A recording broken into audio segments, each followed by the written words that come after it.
Hey, welcome to Stuff to Blow Your Mind Trailer Talk. My name is Robert Lamb. And I'm Joe McCormick. And of course, Trailer Talk is where we come on Facebook Live and talk about some of the movies that are related to recent podcast episodes. If you don't know our podcast, we are the hosts of Stuff to Blow Your Mind, a podcast in the How Stuff Works family, primarily a science-focused podcast, but we get into all kinds of weird worlds and inevitably end up talking about horror movies. So today we are going to be looking at some trailers from the Hellraiser franchise. If you are watching this with your children, I think none of these are red band trailers, but still this is probably not the best one to show to the little ones, or if you are yourself easily freaked out by weird images of creepy black leather-clad torture. This is not the best one to tune in for. Yeah. But these trailers are also going to be pretty funny. Yeah, I would not watch this one with your young children. My own 5-year-old son recently found the new first aid guide that I received at work and was outraged about it and said, I don't want this in the house. So he's definitely not watching Hellraiser yet. What was he outraged about? The scenes of like people laying next to pools of blood in the illustrations for it. So they have gore in the first aid manual. Oh, yes. There's like entrails hanging out and stuff. It's quite extreme. What are you supposed to do if your entrails are hanging out? Well, there's that section on that. You don't try and push it back in, for starters. That's what I remember. You're serious? I'm serious, yeah. Oh. But you learned it here, folks. Don't push them back in. Yes, also do not use this video as a first aid manual. But yes, why are we talking about Hellraiser, you're probably wondering. Well, we had an episode published this week titled Hook Suspension and the Complexity of Pain. Now, Robert, this was not an episode of the podcast that I was on. Our other host of the podcast, Christian Sager, is not with us today. He's got this week off. But this was an episode that you and Christian did about hook suspension. And so I guess I have a question going in. Hook suspension, what is it primarily? What's the deal with hook suspension? What is the deal with hook suspension? Is it a sex act? Is it performance art? What is it? Definitely more in the performance art category. And it's interesting. This whole episode, and I definitely listen to it if you're interested, but we really don't talk about sex at all in it. It's basically about, hey, this is this act that people do in which hooks are inserted in the flesh, generally in the back, and then one is suspended. And it's generally done as kind of a performance art / communal situation. Is there ever a religious aspect to it? Mm-hmm. There's a traditional Native American version of it. There are a couple of Indian, Hindu traditions that entail hanging from these hooks. Okay. And I mean, this is just hook suspension. If you expand it and you get into masochistic rites, you find those in every culture. Yeah, ritual piercings. And or even flagellation, because everybody experiences pain. Religions arise from our attempts to understand the world and understand pain. So it eventually pops up. Right. So what you're saying is all religions on Earth are inspired by the Hellraiser franchise.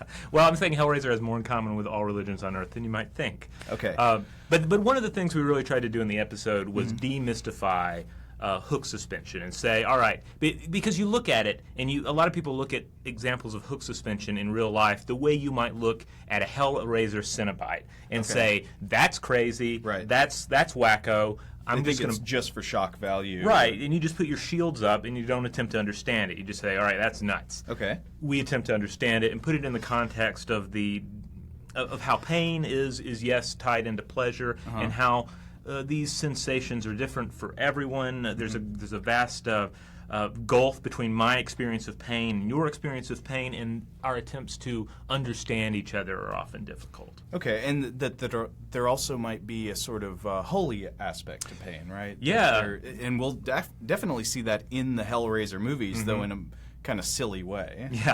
Yeah, we get into that too, like what kind of pleasurable experiences, or not necessarily pleasurable, but just kind of at times serene, out of body sort of experiences one can have in hook suspension. So it looks like it would be torment, but we have all these accounts from people that say that they experience a serene, like lifting out of their troubles.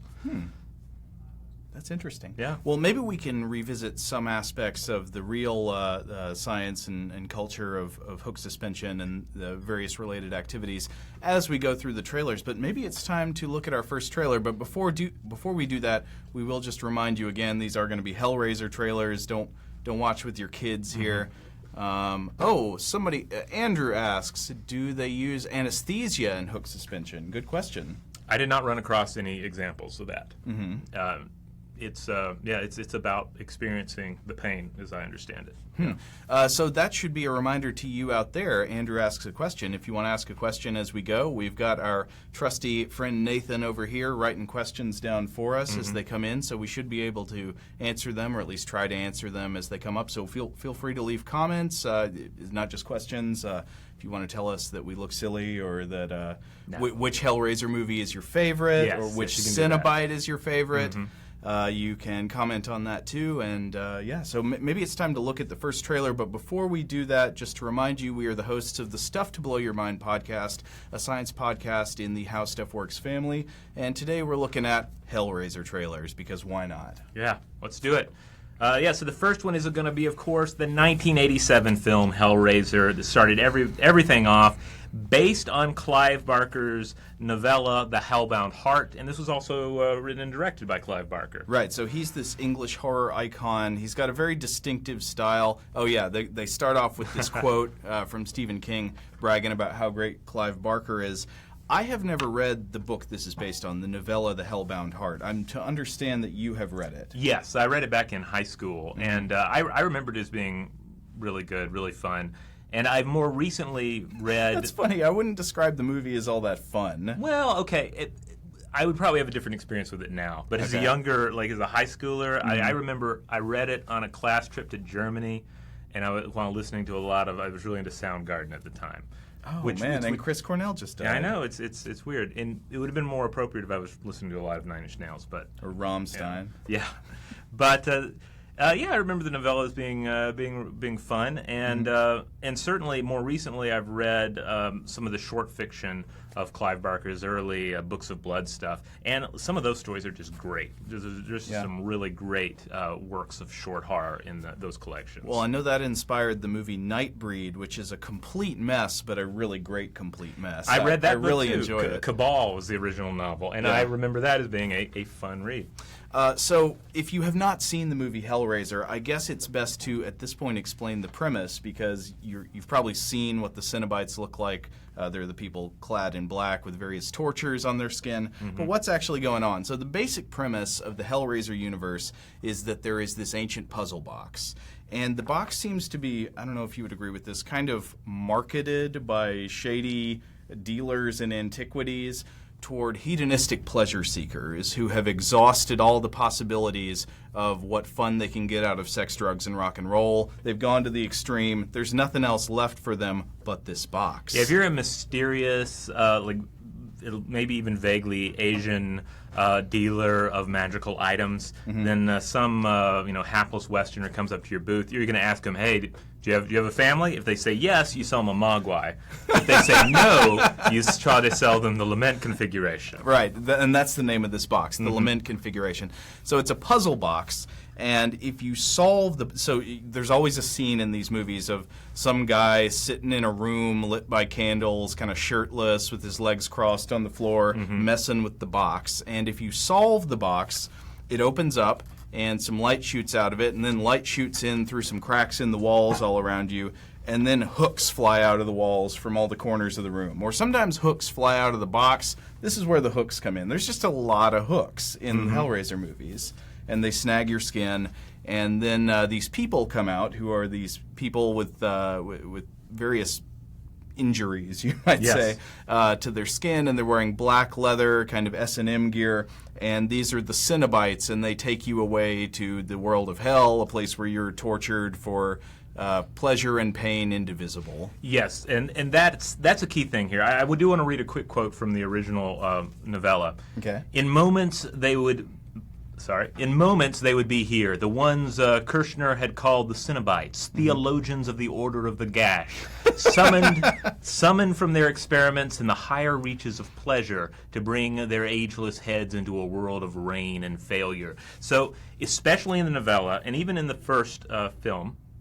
Oh, do we have a question? Oh, In the novella and in the first film, there's less this sense of the Cenobites as tormentors and agents of hell, as much that these are individuals who just went so down the rabbit hole of otherworldly pleasure and sensation that pleasure and pain become just mixed together. They don't know what's what anymore, and they feel nothing except at the extremes, like the transhuman extremes of sensation. They're icons of desensitization, and seeking supernormal stimuli. Right. But they're sort of like the Captain Kirks of the galaxy of pain.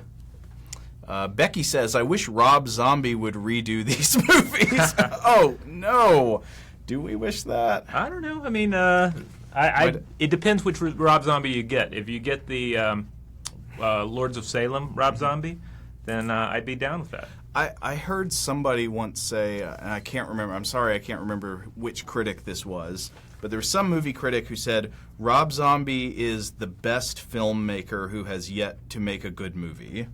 I would kind of agree with that. Like, all his movies kind of have something about them that's pretty good, but in the end, none of them are quite a good movie. I'll stand by Lords of Salem. I really enjoyed that one. I remember it kind of fell apart toward the end, but anyway. Into madness. Right. Yeah. Okay. So if you're going for the deepest hell, the ultimate realm of madness and sensation, pleasure and pain indivisible, maybe Rob Zombie would get you there. Yeah. But yeah, what else do we say? Okay, so the first movie is where you get this guy Pinhead that we're looking at now. Mm-hmm. He's not called Pinhead in the first movie. I think he's called Lead Cenobite. Yeah. But Pinhead becomes the Freddy Krueger of the Hellraiser series, where he is, at first he's very serious and somber, and not particularly evil either. He's just kind of like a... He's like a bureaucrat. Yeah. He's a bureaucrat of hell, this sort of like amoral administrator of pleasure and pain indivisible. Mm-hmm. And so he comes out, and the way Pinhead's lines are written in these movies, especially the first two, is that he speaks exclusively in sentences that could themselves be the tagline on the box art of a horror movie. Yeah. So, and they're always kind of funny out of context. It's like, "We'll tear your soul apart," and "I am pain." Yeah, I got more pretty Pinhead grandiose quotes as we go, by the way. I have to admit that it's one of the hard things about going back and watching Hellraiser films is that any time Pinhead opens his mouth, it's so heavy-handed and so overly dramatic and deep. Yeah. We were talking before we came on that maybe every time we say the word pain, we should say it like Pinhead would. Yeah, we could. That would be a lot to focus on. But yeah, he does become increasingly more Freddy Krueger-y as the film franchise proceeds. Now, in the first movie, the Cenobites themselves are kind of bit players, right? Yeah. They show up within this larger plot, which is that there is this guy named Frank Cotton, and he's the real villain. Yeah, who is one of these amoral pleasure seekers who solves the puzzle box. The hooks fly out, the hooks go in, they drag him away to some other realm, and then later some family members of his move into the house where he was. I think some blood gets spilled on the floor, and this begins his process of self-reanimation, in which case he needs the woman now living in the house to bring him people he can eat so that he can put his body back together. And this is Julia. After it's been messed up by the Cenobites. Ultimately, in the end, they kill a bunch of people, but the daughter of the family, Christy Cotton, figures out what's going on. I guess she like recloses the box. I don't quite remember. Like solves it in reverse. Yeah, she's like undoing the opening of the box, and Pinhead's there going, "Don't do that." Yes. And well, he has that great line where he says, "I have such sight. We have such sights to show you." And that's one moment where I felt like it really came together. Like that was an appropriate use of heavy-handed dialogue. How about save your tears? It's a waste of good suffering. I forgot that one. But yeah, so at the end of the movie, Christy Cotton gets away. She comes back in the sequel, so we'll talk about her in a second. But this first movie was interesting because it really divided critics. Like, some people thought, wow, Hellraiser, I've never seen anything like this before. It's very imaginative. It's totally unique. I mean, I don't think there'd ever been a movie with a story like this. It did seem very original. But also, some critics just hated it. I love Roger Ebert's original review of it. Not to say that I agree with everything he says, but he just had some great He said, as dreary a piece of goods as has ever masqueraded as horror in many a long, cold night. This is one of those movies you sit through with mounting dread as the fear grows inside of you that it will indeed turn out to be feature length. I don't know. Then also, I got two more sentences. This is a movie without wit, style, or reason, and the true horror is that the actors were made to portray and technicians to realize its bankruptcy of imagination.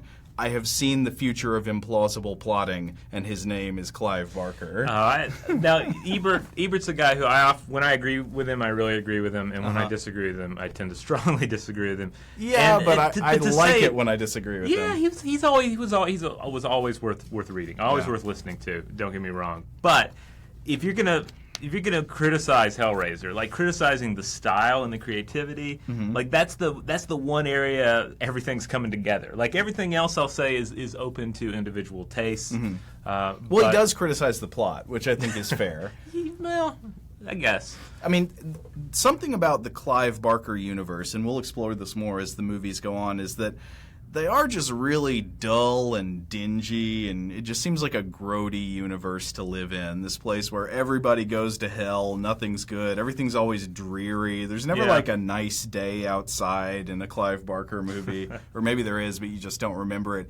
It's just this foggy, nasty world where nothing matters and everything's bad. Yeah, but maybe that's why I liked him so much when I was in high school. Yeah, that's true. I didn't want to go outside. I wanted to stay inside. Yeah, they really embody the teenager ethos. Yeah. Do we have another comment waiting on us? No? Oh, okay. All right. Nathan has two. Well, do we want to... Are we done with the first Hellraiser movie? Yeah, let's move on to the second. The only additional thing I'll add about one is that influential English industrial experimental act Coil did the original soundtrack for the movie, but it wasn't commercial enough, so they gave it the axe. But you can find the original music for it on digital platforms. Oh, I didn't know that. I never heard that. Another thing I should probably just tell you out there is that sometime last year, I think because they were all on Netflix, there was like a couple weeks where I watched all the Hellraiser movies. Don't do it. It's not worth it. It's not pleasure and pain indivisible. At a certain point, it really does become boredom. But there is a lot of hilarity, especially in the early half of the franchise. One more thing on the first one. I just need to mention that Clive Barker was supposedly inspired by a visit to an S&M club to create the Cenobites in this universe. So it does tie in directly. Are we adjusting with our topic here? Okay. We're getting the microphone in line. All right, so yeah, I guess we should move on to the second movie, but just before we do that, we should remind you that we are the hosts of the Stuff to Blow Your Mind podcast, a science podcast in the How Stuff Works family. Our other host, Christian Sager, is not with us today. He's out this week, but you are... Oh, I'm Robert Lamb. And I'm Joe McCormick. And if you want to subscribe to the Stuff to Blow Your Mind podcast, you can check us out at stufftoblowyourmind.com or go see us on wherever you get your podcasts, Spotify, Google Play, iTunes, or what is it called? Apple Podcasts now. They've done a rebranding. So check us out. If you're not familiar, hit the subscribe button, and let's talk about Hellbound, Hellraiser II. That's right, 1988. This one's a lot of fun. I'll say that once more about a Hellraiser feature. This one was the one I watched the most in high school because it's really the most fantastic of the series. Like there's a dark fantasy comic book vibe to this movie that you don't really get from the other installments. Yeah, I'd say it has some of the same strengths and some of the same weaknesses, but magnified, meaning that the strengths are that there's some imaginative imagery, that there is some maybe strong fantasy, very evil, dark fantasy world building, and some creepy stuff to look at.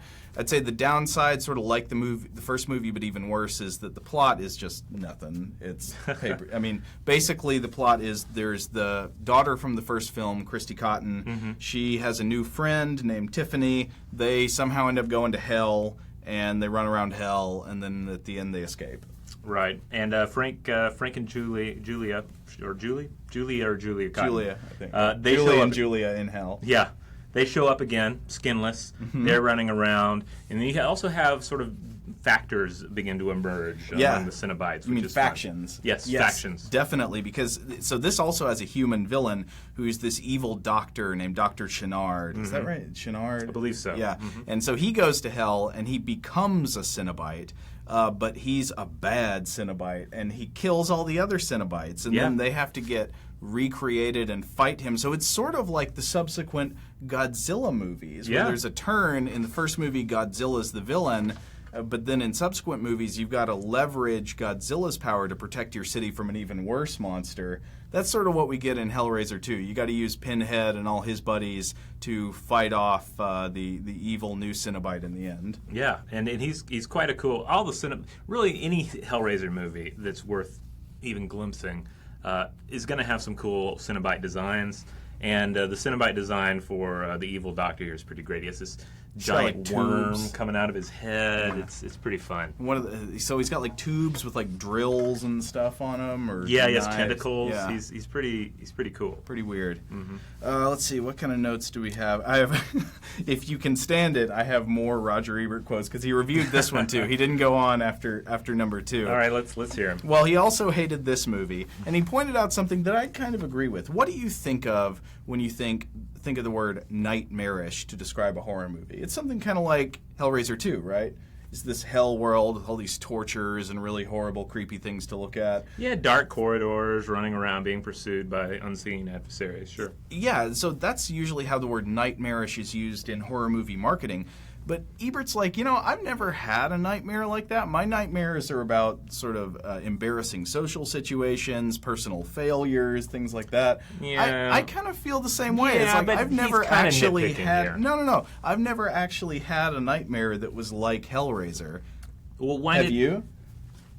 I've had some pretty... Well, I'll say this. The more fantastic and horrific the visionary in my dreams, they tend to not be nightmares. The thing is about a nightmare is more about how it affects you. And I found that, like, I've had nightmares that just had... I have a very memorable nightmare where I was pursued by a polar bear with a handheld periscope. Whoa. And that's nothing you would ever see a horror movie about. But it was terrifying. But that's good. Yeah. You should make that. But the spirit of it was nightmare. Likewise, I've had some very, grotesque and imaginative dreams, but I'm just sitting there watching them and, like, digging the visuals. So I think, I guess so. I never go to the place where the hooks fly out. Yeah, but I agree with Ebert. But I bet he didn't say this in his Nightmare on Elm Street critique. He was like, "This isn't a nightmare. Nobody's in their underwear in a high school classroom." Oh, come on. Maybe Thumbs down. Maybe he's nitpicking a little, but I think maybe you're nitpicking his nitpicking a little. As is my right. Yeah. Turnabout is fair play. Okay, but a couple other things. He says, Hellbound, Hellraiser 2, is like some kind of avant-garde film strip in which there is no beginning, no middle, no end, but simply a series of gruesome images that can be watched in any order. Yeah, that's fair. That's fair. I still love it, but that's fair. Let's see, anything else? We have a question. Jody asks, in Hellraiser 2, one of the Cenobites turned out to be a child. Are we to imply that he was searching for otherworldly pleasure and pain? That is a good question. I don't know because I didn't write the movie. I don't know. Do you have an answer? You could. I don't remember specifically, but I guess you could interpret it as, oops, Dad left the lament configuration out, and the kid accidentally solved it. Or, I don't know, maybe it's somebody who wanted to be a kid as a Cenobite, because you get to have a certain amount of freedom over your body, I guess. Who knows?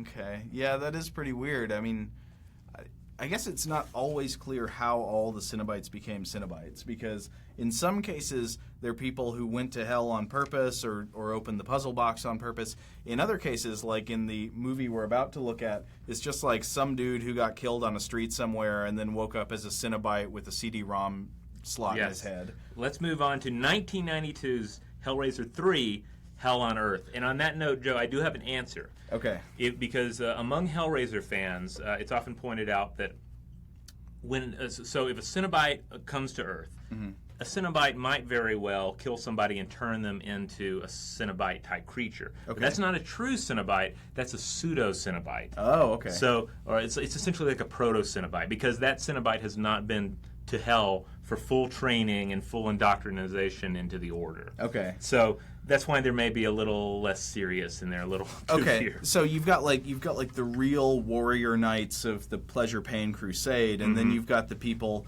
who are just, locals hanging around who get temporarily knighted so they can fight in the battle. Yeah, but they've never been to Rome or anything. They haven't been on a proper pilgrimage. So right. The Order of the Gash is lowering the bar for admittance in certain times. Yeah, I mean, sometimes you just have to get your troops together. Okay, so Hellraiser 3, Hell on Earth, and just a warning, this trailer I think is a little bit nastier than some of the other ones. Again, this is not the best day to have your kid watching this or anything like that, but directed by Anthony Hickox, who did the Waxwork movies. Have you ever seen any of those? I'm pretty sure I saw one of these half scrambled with no sound when I was in junior high. Okay. On Cinemax, but that's it. Oh, I see, with like the snow and the static and everything. Yeah. Now, what are they, just like a modern ripoff of the House of Wax movies? I think so, and you're getting killed by Attila the Hun and stuff like that. Okay. I never saw him, but Anthony Hickox also directed a Steven Seagal film. Oh, yeah? Which one? 2005's Submerged, which is a Steven Seagal submarine movie. Was there a submarine in Under Siege?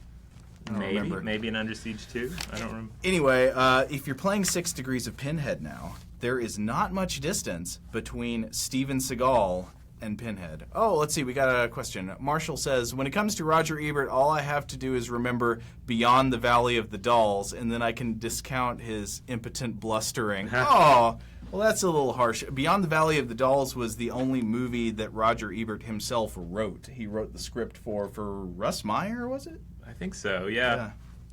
Okay, thumbs up. Yeah, Russ Meyer.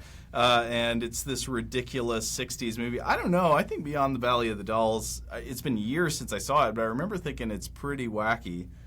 Well, with any movie critic, you can always point to some of their questionable ratings and use that against them. So you can say that, well, Ebert did give a thumbs up to Last House on the Left. Yeah. So, who knows? You can do that with any critic, though. There's going to be some movie that they liked that everyone else disliked, and you can use that against them if you so desire. I remember Ebert was also he'd always give a thumbs up to these forgettable family comedies and that kind of stuff. So yeah, he liked Blade 2, as I recall, though. Blade 2. See, what's wrong with Blade 2? I love Blade 2. That's what I'm saying. I'm saying I agree with him on that. So.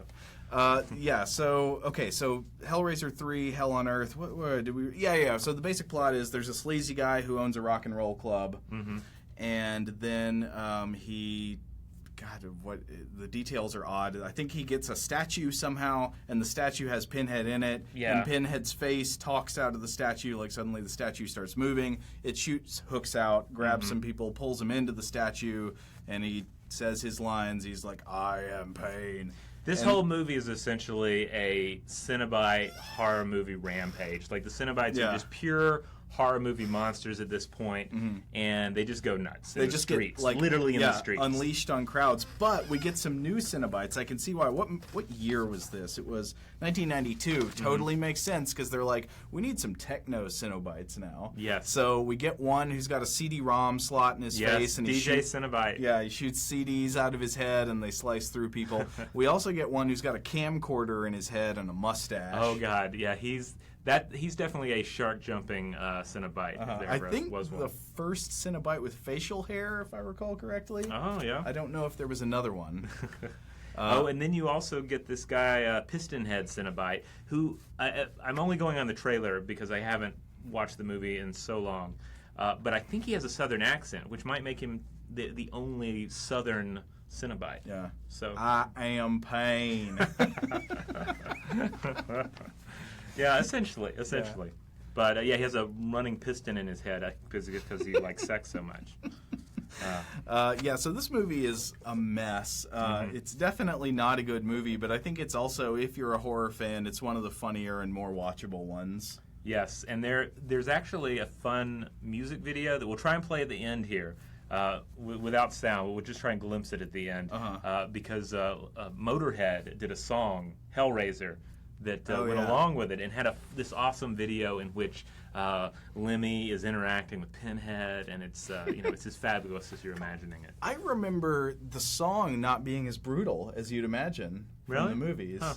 Yeah, it's just kind of Hellraiser, just kind of nice and hooky. Yeah. I mean, it sounds like most Motorhead songs in that respect, I guess, but it's good. It's good.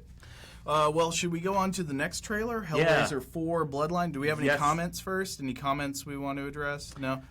This is the fabulous point in any horror franchise in which you inevitably go into space, and it is always a worthwhile trip. No matter how bad the film ends up. Leprechaun in space? I'm on board. Jason X, Jason in space? I love that. That's my favorite Jason movie.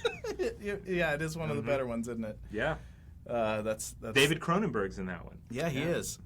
So, yes, Hellraiser 4 Bloodline.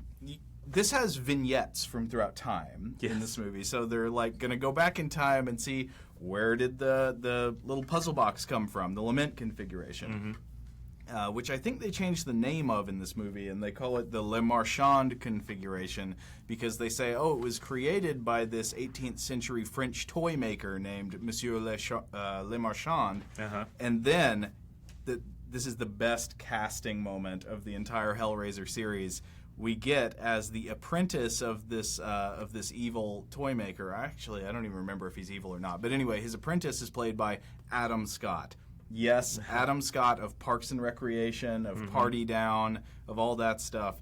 He, in his early career, was in a Hellraiser movie, and it's worth watching for that alone. Yeah, and also, in terms of interesting casting, Valentina Vargas is in this as Angelique. She's the demon turned Cenobite that's a rival of Pinhead's. Okay. She's perhaps most well known for playing the girl in the 1987 adaptation of The Name of the Rose. Okay. So, a little fun trivia there as well. But she's fun in this.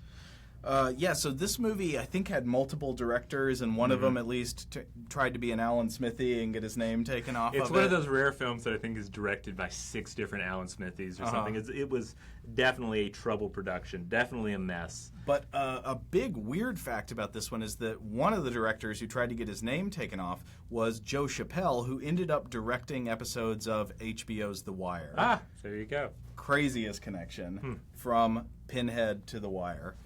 Andrew says, I want to see a Cenobite that gets infused with a Segway and Google Glass. Oh, man. That's good, Andrew. That is a good one. Maybe the franchise will take us there. If they get out Hellraiser of 3 today, that's what we'd get. If they get out of being too serious. Now, the last one I saw, the one that came out in like 2014 or whatever it was, just terrible, just awful. Like it's the point where you get deep into the series and they've already embraced comedy and campiness, but they try to come back and make it serious and somber and dour again. But you've also got to make it good if you're going to pull that off. No, it's not even close to good. It's definitely, the most recent one is the worst one in the whole series, and that's saying something because there are a lot of really bad movies in here. This movie is a mess. Yeah. It's bad. Now, there are some fans who say that there are fan edits and supercuts out there. Well, maybe not a supercut, but there are fan edits out there that are superior. I'm skeptical. That incorporate bad. What do you call the footage when it's left on the floor? Outtakes. Yeah, outtakes and stuff. I haven't watched any of those. But it's still, there's a lot of fun stuff in here, as is the case with all the other Cenobites in the other films that we've looked at. There are some fun designs. Angelique has this whole, her outfit is a little cleavagey, and then also her head is cleaved, as the skin is pulled back from the skull. Yeah. There are twins that are like pulled together, their heads. Oh yeah, I remember this. They are twin security guards who work together. Yeah, that's highly plausible. These guys are security guards, and they like show up in some building where the Cenobites are and draw their guns at the same time, and they're like, "Oh boy, we're in trouble!" Yeah, and then they get their heads twisted into a lollipop swirl. But it's fun. This is one that, of the films we're talking about here, of the Hellraiser films that we're discussing, this is the one I'm probably most likely to sit down and watch again in full. I'd probably agree with you there. It's pretty ridiculous that all the stuff in space is pretty much worth it. A robot hand solves the box. No way. Yeah, there's this whole scene where So who did the Cenobites drag away then? Did the hooks come out for the robot? Yeah, apparently. I think that's how it went down. It's been a while. But yeah, there's a scene where a guy is virtually solving the box as a way to safely solve it without having to suffer the consequences. So that's a smart move, man. Well, should we remind the people about the episode that we are promoting today? So we've been talking about the Hellraiser movies, but this is because we are the hosts of the Stuff to Blow Your Mind podcast. Our other host, Christian Sager, is not with us today, but you and Christian had an episode about hook suspension and pain, right? Yeah, hook suspension and the complexity of pain. You can find it at stufftoblowyourmind.com, and this is basically an attempt to demystify hook suspension. When hooks are you intentionally insert hooks in your body and you hang from a ceiling or some sort of a structure. And we just talk about what does that mean? Why do people do this? What are they getting out of it? What more and most importantly, what scientifically is going on that we can understand? Cool. Well, is it time to look at our fifth and final Hellraiser movie? Not because it's the last one that exists, but because we don't have time to look at all of them because there's like 17 of them. Yeah, there are many more, but the last one we're going to look at here is 2000's Hellraiser Inferno. Okay, so here's what I remember about this one from that horrible couple weeks where to be honest, I didn't watch all these.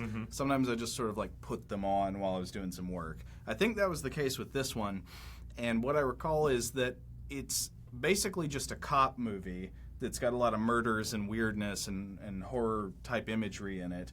And there's a detective who has all these weird visions, and then at the very end, Pinhead comes out and says, "This was a Hellraiser movie the whole time." Oh, yeah. So essentially what happened here, my understanding, is that this in phase 2, if you will, of the Hellraiser franchise, they said, look, instead of attempting to build a new Hellraiser film from the ground up, let's just find a good script out there and we'll adapt it. We'll make it fit in with the franchise. And that's what they did. And the script... It feels exactly like that. It's like they took a script and said, now where can we squeeze Pinhead in here? Yeah, and in my opinion, it works in this case. But this was from Scott Derrickson and his writing partner Paul Harris Boardman. They'd go on to have quite a horror career, and Scott Derrickson most recently directed Marvel's Doctor Strange. So they went on to big things. The film itself, is a troubled, haunted cop story. The cop is played by Craig Schiffer, who played the main character in Nightbreed. Oh, wow. Yeah. So I'd say that's, if you're going to watch one Clive Barker movie, it actually should not be Hellraiser. It should be Nightbreed. I would say Nightbreed. Nightbreed has a lot more color and emotion to it. There's actually a comic book series where the Cenobites battle against the Nightbreed. No way. Yeah, like one side is like chaos, the other side is law. So it's, in D&D terms, it's chaotic evil versus lawful evil. Duking it out. Now, you should interpret that endorsement I just gave of Nightbreed in a very specific way, which is not that it's necessarily a great movie, but that it's a really worth seeing movie. Yes. It's also, like a lot of these, a total mess. Yeah, and also Cronenberg shows up. Well, no, he doesn't only show up. He's like the villain of the movie. Role, do we have a comment? Simon says, interesting that a lot of horror films require some sort of relic or object to unleash the horrors into the world. Do you have any ideas on what's going on with that trope? A comment on temptation, control, or just a plot device? It could be any of those, but I like the idea. I mean, the idea of a sort of magical MacGuffin device that unlocks supernatural potential goes way back in ancient literature. That's not necessarily a new thing. So that's, I think, deep in our brains and in our literary archetypes. But as old as our just ability to make objects mean something, to blur the line between object and self and object and meaning. Yeah, but I think it also certainly has something to do with the quite real nature of technological change. I mean, when you can imagine early humans first using crude tools, they unlocked a world of horror and possibility. They were greatly empowering, but also it's terrifying when suddenly your rival has a tool and you don't. I like this as a potential overread for the entire overinterpretation of the entire Hellraiser franchise. It's really about human tool use and the creation of technology. Also in this film, you have Turturro shows up. Not John, but Nicholas, the younger brother. And James Remar, of course. Remar. That guy. Yeah, he's the guy who played... so if you watch Aliens, before... there are some scenes where the character Hicks is actually played by James Remar, or Remar, whichever way you say it. and he's just not close enough to the camera or not facing it or something. Oh wow, I didn't know that made it in the finished version. Yeah, he was recast as the actor Michael Biehn, who's the main character across Linda Hamilton in the first Terminator movie. Yeah, and it was in a lot of James Cameron movies. But before Biehn was cast, that character was James Remar. Yeah, famous for The Warriors, and most recently he was also on the Hulu series The Path. I think he also shows up in the second Mortal Kombat movie to play Raiden. He does, doesn't he? After Christophe Lambert would not come back to reprise his role and say, I don't think so. So they got James Remar. Awesome. Okay. Now I have to say, with Hellraiser Inferno, I enjoyed this one when I watched it. I was in my 20s, I think, at the time. Okay. And I was like, yes, they finally made a good Hellraiser movie again.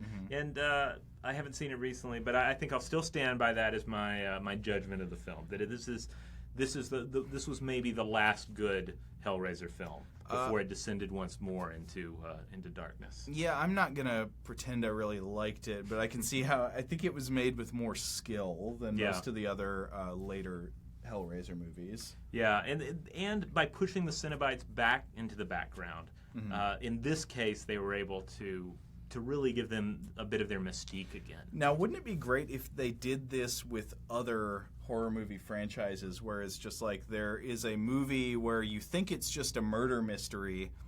Okay, we're being told that we should probably wrap it up soon. Okay. But if there's a movie that's just a murder mystery, but then at the end you find out the killer was Jason Voorhees. I love it. No hint the whole time. Do it. It would be different. It would make me care about Jason again. Yeah. Like, it's either go big or do something a little, push him into the background. Either send Jason into space, right, or send him into the shadows. Okay. But we've done the thing in the middle so many times. That's my take. Okay. Well, do we have anything else other than reminding them who we are and where to go? StuffToBlowYourMind.com. If anyone else if you have feelings, strong feelings about any of the subsequent Hellraiser films that we didn't discuss here, like Hellseeker, Deader, Hellworld, Revelations, which was the first without Doug Bradley, or even the upcoming Hellraiser Judgment, let us know. How about Lance Henriksen in 2005's Hellworld? Do you remember? Man, evil goes online. It's the one where Hellraiser is a virtual reality character, and you play a video game to get to him. Jody. Oh, Jody. I thought that said Tool.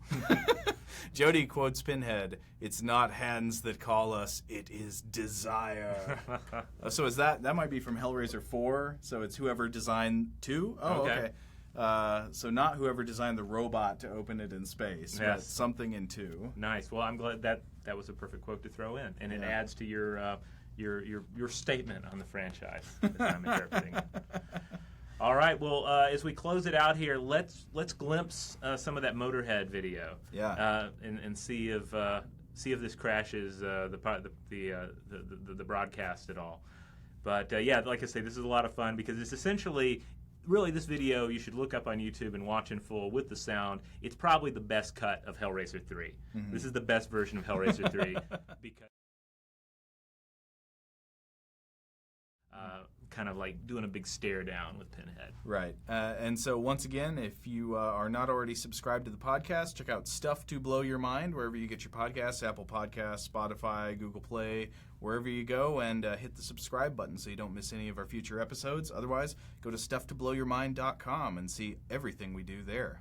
All right. See you later. You learned almost too late that man is a feeling creature. And because of it, the greatest in the universe. He learned too late for himself that Are we out? men have to find their own way to make their own mistakes. There can't be any gift of perfection from outside ourselves. And when men seek such perfection,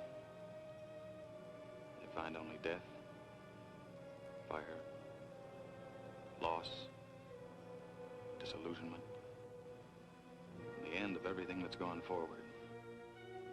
Men have always sought an end to toil and misery. It can't be given, it has to be achieved.